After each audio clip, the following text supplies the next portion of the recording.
Hello, everyone, and welcome. My name is Alyssa, and I am one of the museum educators here at the Museum of Early Trades and Crafts. Many of you may know this information already, but we are going to start with a brief introduction to our building. This building was built in 1899 by philanthropist D. Willis James as a gift to the town of Madison. It looks like a church, but it was never a church. It was actually Madison's first library. And the reason it looks so much like a church is that James believed going to the library was as important as going to church. The architectural style is called Richardsonian Romanesque Revival, and some notable features are the vaulted arches, the carved cornices, the tower, stained glass windows, and the cruciform or cross-shaped floor plan. So the building served as the Madison Library until the late 1960s when the town's book collection outgrew the space. Here we can see the reading room of the library, where the librarians would bring books out for people to read and browse. Since they couldn't take the books home with them like we can today, they would sit at these tables for as long as they wanted access to the book. Edgar and Agnes Land were a local couple who had been accumulating an 18th and 19th century tool and artifact collection in their home. And when the library closed, they were able to use the building to create the Museum of Early Trades and Crafts, which opened for business in 1970. Here we can see the lands in front of the earlier version of the museum's logo. And ever since, the METC has been telling the stories of ordinary New Jersey people in the 18th and 19th centuries. And here we have a picture of our exhibition space today. And now onto our program for today. Our program is called Triskaidekaphobia and Other Superstitions, in keeping with the spooky theme of the month of October. Many people today still abide by or act according to superstitions. These superstitions may have made sense at one point, but often today the people who practice them do so without knowing their origins. It is interesting to note that many of these superstitions we're going to talk about appear in some form in many different cultures and across many different time periods, suggesting some level of universality of these practices. Many of the origins of these superstitions are due to practicality or safety, but others have more allegorical origins. A lot of these origin theories are not universally agreed upon, and that's because sometimes superstitions or rituals become so entrenched in cultural practices that they can be hard to source definitively. Okay, starting with our first superstition, fear of the number 13, which is the namesake for our presentation, Triskaidekaphobia. Even people who aren't completely debilitated by this fear still might avoid the number 13, as evidenced in the fact that some buildings are built without a 13th floor. A common origin story for this fear is the belief that there were 13 people at the Last Supper and Judas was the 13th. Biblically, Judas was a traitor to Jesus, thus any association with Judas is an unlucky one. Our second superstition is black cats being bad luck. I'm sure all of us have heard of this superstition at some point, especially around Halloween. Here we have an interesting photo that was taken for Life magazine in 1961, and it shows an audition for a black cat role for a movie. So all these people are lined up, having brought their cats out to audition. From the 12th to 17th centuries, black cats were believed to be witches' familiars. Familiar means an animal companion of a witch, or even the witches themselves in disguise. Black cats also have been associated with the devil. It is commonly believed that a black cat crossing your path is contact with a malevolent being. And because of this, people report turning their cars into driveways or crossing to the other side of the street to avoid a black cat. And a sadder consequence of this superstition is that black cats in shelters have trouble being adopted because people think they're unlucky. So if you're considering adopting a cat, maybe you should get a black one. Wishing on a wishbone. We have probably all participated in this practice at some point in our lives, of two people pulling on each end of a wishbone until it breaks, and then whoever gets the bigger piece will get to make a wish. Bird bones have been used in divination throughout history. Soothsayers used to throw a handful of bones on the ground and read the patterns that they formed to predict the future. Romans believed that wishbones were good luck and also could be used to predict the future. They adopted that belief in the oracle powers of the wishbone from the Etruscans, the ancient civilization in what is now Italy. There were seldom enough wishbones to go around, so they would be broken and the holder of the bigger piece got their wish. The term wishbone only emerged in the 1800s, coincidentally around the same time that Lincoln declared Thanksgiving a national holiday.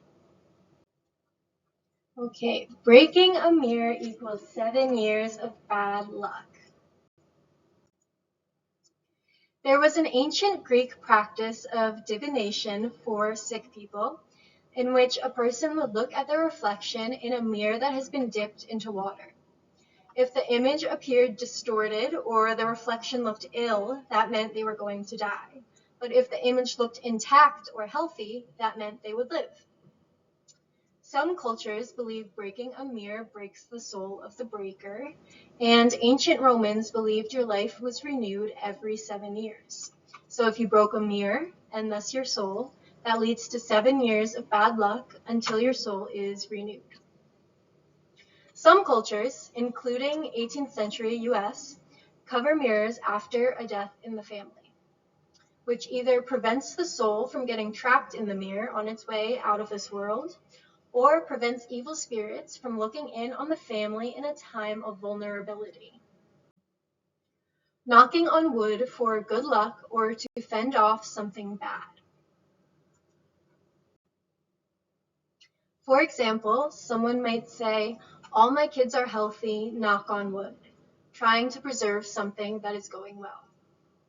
This practice is something that many of us do without thinking about it. It has become an almost subconscious gesture or phrase that we do without thought to the source or the reason why we do it. One possible origin is that many ancient people believed spirits lived in trees, so touching one invoked the spirit's protection or blessing. Alternatively, this practice could come from an association of wood with the Christian cross. The idea of knocking on wood seems to be a fairly universal concept. Similar phrases or ideas appear in many different cultures and languages. Crossing your fingers to encourage good luck or if something is going well. It has become more common to just say cross your fingers than to do the actual gesture. So it's now a verbal as well as a physical practice. The most common origin story is that early Christians would make a cross to another Christian at a time when Christianity was outlawed. It was sort of like a secret handshake to let the other person know that they share the same beliefs, but without outing themselves as Christian to everyone, which could have been dangerous. It may have been more like a fish symbol, with each person presenting an index finger and a thumb, then touching them together. Today, another use of crossing your fingers is sometimes people cross their fingers while telling a white lie as a way to sort of excuse themselves from the consequence of lying. This usage could also be traced back to early Christians, who sometimes made the symbol if they had to lie about being Christian to protect themselves from God's anger, both for lying and for denying their Christian identity. Walking under a ladder is bad luck. This is an example of a superstition that is practical. Walking under a ladder risks something falling on you, the ladder collapsing, or you knocking the person off the ladder, etc. A more superstitious origin theory is that triangles represent the Holy Trinity, so it would be blasphemous to break that triangle by walking through the shape. Opening an umbrella inside is unlucky. This is another one with a practical reason behind it. When lightweight folding umbrellas were first invented in the 18th century, they were particularly unwieldy and difficult to open. So you'd risk hitting someone with it if you open it in an enclosed space. This safety aspect may have led to it being considered rude. Another theory is that in ancient Egypt, the shape of the sunshade mimicked the sun god, so if its shade fell on any non-royal, it would be bad luck. Spilling salt is bad luck. Historically, salt was an important but expensive preservative and seasoning, making it wasteful to spill. It was vital in the preservation of food prior to refrigeration, so most of human history. And it was also relatively hard to come by. It either had to be mined or acquired by evaporating water out of salt water. The cautioning of it being bad luck may have been a way to prevent waste. A commonly believed theory, though there is no evidence to this theory, is that Roman soldiers were given part of their pay in salt. However, it is confirmed to be true that the word salary comes from the Latin word salarium, which means salt. Salary is a monetary stipend, so that shows that salt was extremely valuable. Some people believe in an added layer to this superstition, that if you spill any, you have to throw a bit over your shoulder. And a fun fact is that in Da Vinci's The Last Supper, Judas is seen knocking over the salt on the table. Saying bless you when someone sneezes. So saying bless you is considered good luck or just being polite. It is another phrase that is very commonly used today by people without thought and almost subconsciously. Sneezing in many cultures is related to the belief that sneezes expel evil spirits from the body. One origin story is that during a plague outbreak in the 6th century, the Pope advised that saying God bless you was a good practice because when anyone sneezed, it may have been an indication that they had the deadly plague. Horseshoes are good luck. Horseshoes have been considered good luck since ancient Greece. Some people hang them with the ends facing up over a doorway, and it's facing up so the good luck doesn't spill out. Horseshoes were a common household object for years, as horses all needed them and they needed to be changed often. Iron is often attributed with the power to scare away evil demons, fairies, witches, etc. in folk stories. One possible origin story is the story of the devil and the blacksmith, which has many different versions. One version is that the devil went to a blacksmith either for a shoe for himself or for his horse. The blacksmith drove a hot nail into the devil's foot, and the devil was so mad that he swore he'd never go near a horseshoe again. Bird droppings falling on you is good luck. More than anything else, this superstition shows that people will find luck in anything or to try to explain anything. It could be considered lucky simply because it is rare.